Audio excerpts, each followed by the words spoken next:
Hi,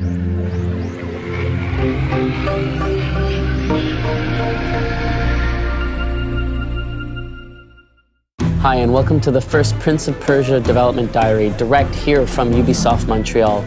Today you're going to get to see some exclusive new content. First, how our open world structure works. Second, a new Prince ability, what we call the roof run. And third, a deeper glimpse into how our combat system works. The best way to explain our world structure is through an analogy. Imagine a map of a country with no small cities, only major ones. These cities are interconnected with highways. You get to choose how you navigate between the cities. Do you start in city A and then go to B and then C? Or do you start in B and then C and then back to A? It's all up to you. Of course, in order to navigate this world, you'll need to use the prince's acrobatic abilities. Some of these you're familiar with, the runs, the jumps, the wall runs. Some of them you haven't yet seen. Here to explain an all-new Prince ability is Kevin, our lead game designer.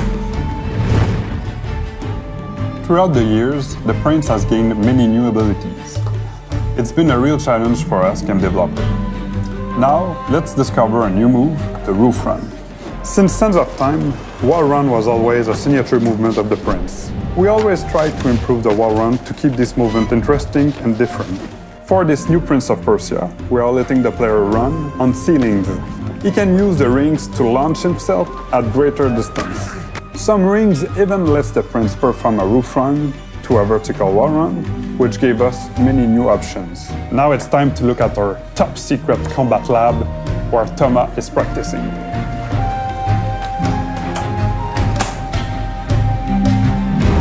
Hello there. Yeah, we wanted to bring the fight in Prince of Persia to a whole new level, so we designed a whole new system. Our ambition was to add reactivity and strategy that's found in most fighting games.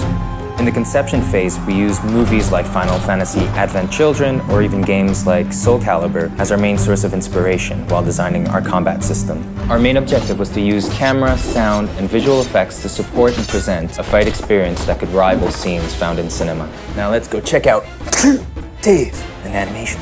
Animations have always been a fundamental part of the Prince of Persia universe.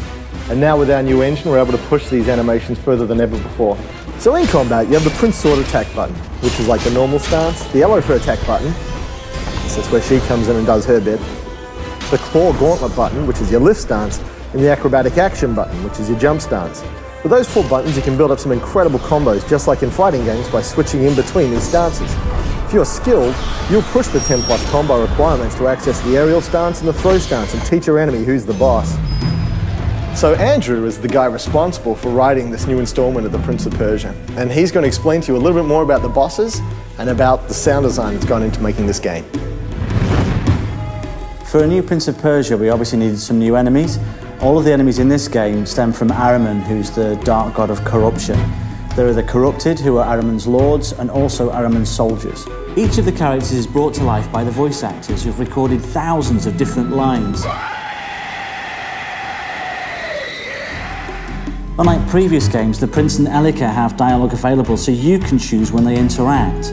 They call out when performing acrobatics, and you can even taunt enemies during fights.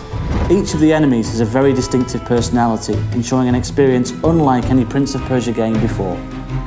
I hope you enjoyed this little tour of the studio and getting the chance to meet some of the development team members. Stay tuned for the next Prince of Persia development diary, where we'll have even more exclusive content for you.